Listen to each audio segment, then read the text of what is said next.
أعوذ بالله من الشيطان الرجيم بسم الله الرحمن الرحيم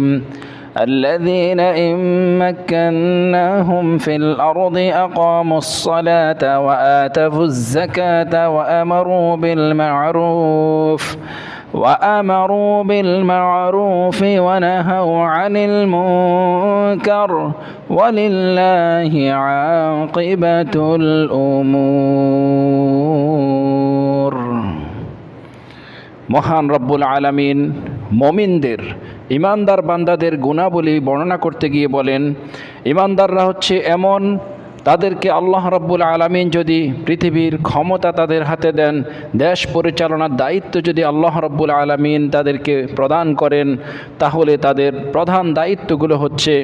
আকামুস সালাহ, তারা নামাজ কায়েম করবে, ওয়া আতাবুজ যাকা, এবং জাকাত প্রদান করবে, জাকাতের বিধানকে বাস্তবায়ন করবে, নামাজকে তারা বাস্তবায়ন করবে রাষ্ট্রীয়ভাবে, এবং ওয়া আমারু বিল মারুফ, তারা মানুষকে সৎ কাজের আদেশ দিবে, অর্থাৎ দেশের মধ্যে সৎ কাজ আল্লাহ রব্বুল আলামিনের বিধানকে বাস্তবায়ন করবে, রাসূলুল্লাহ সাল্লাল্লাহু আলাইহি ওয়াসাল্লামের সুন্নাহ ভিত্তিক সমাজ ব্যবস্থা, রাষ্ট্র ব্যবস্থা তারা গড়ে তুলবে। ওয়ানাহু আনিল মুনকার, এবং যত ধরনের অন্যায় এবং গর্হিত কাজ আছে, হারাম কাজ আছে, ইসলাম বিরোধী সুন্নাহ বিরোধী যত কাজ আছে, মহান রব্বুল আলামিনের বিধানের পরিপন্থী এবং আল্লাহ যা হারাম করেছেন এমন সব কাজকে সমাজ থেকে, দেশ থেকে তারা দূরীভূত করবে, এমন সব কাজের রাস্তাগুলোকে তারা বন্ধ করে দিবে। সুতরাং যারা দেশের ক্ষমতায় থাকবে, দেশ পরিচালনার দায়িত্বে যারা থাকবে, তাদের এই বিধানটির কথা মনে রাখতে হবে যে আল্লাহ রব্বুল আলামিন তাদেরকে প্রধান ক্ষমতা লাভ করেই তাদেরকে প্রধান এই চারটি দায়িত্ব প্রথমে পালন করতে হবে। নামাজ কায়েম করতে হবে, নামাজকে সামাজিক ও রাষ্ট্রীয়ভাবে বাস্তবায়ন করবে, জাকাতের বিধানকে বাস্তবায়ন করবে, আল্লাহ রব্বুল আলামিন যেই ভালো কাজগুলো করতে বলেছেন সেগুলোকে ভালো কাজের বাস্তবায়ন করবে, মানুষকে সৎ কাজের আদেশ দিবে, এবং অসৎ কাজ থেকে আল্লাহর হারাম ও নিষিদ্ধ কাজসমূহ দেশ থেকে তারা দূরীভূত করবে, সে ব্যবস্থা করবে। আল্লাহ আমাদের সকলকে হেদায়েত দান করুক।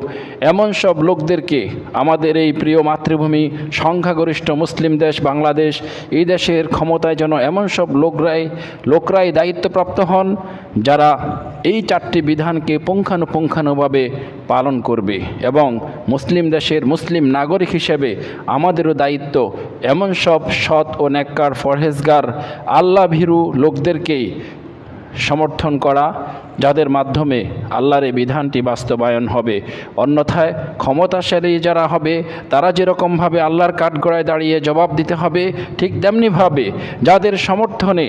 ওই সমস্ত অন্যায়কারী জালেমরা ক্ষমতা লাভ করবে, সেই জনগণকেও কিন্তু আল্লাহর কাঠগড়ায় দাঁড়িয়ে জবাব দিতে হবে। এজন্য সুতরাং একজন যিনি ডাক্তার না, তাকে যদি আমরা ডাক্তারির দায়িত্ব দিই, তাহলে সেই ডাক্তার যেরকম রোগীকে মেরে ফেলার সম্ভাবনাই অনেক বেশি, ঠিক তেমনিভাবে এমন লোকদের কাছে যদি আমরা দায়িত্ব দিই যারা নিজেরা দায়িত্ব পালন করতে, এই দায়িত্বগুলো তারা কখনোই পালন করবে না। তারা নিজেরাই নামাজ পড়ে না, নিজেরাই জাকাত দেয় না, নিজেরাই সৎ কাজ করে না, এবং নিজেরাই অসৎ কাজ থেকে বেঁচে থাকে না। তাহলে এমন লোকদেরকে যদি আমরা দায়িত্ব দিয়ে আমরা দিবা স্বপ্ন দেখি যে তাদের দ্বারাই আল্লাহর এই বিধানটি বাস্তবায়ন হবে, তাহলে এটা আসলেই ওই হাতুড়ি ডাক্তারের মতো, যে নিজে কখনো ডাক্তারি বিদ্যা পড়েনি, অথচ অপারেশন সার্জিক্যালের দায়িত্ব আমরা তার হাতে দিয়ে বসে আছি রোগীকে মারার জন্যেই। সুতরাং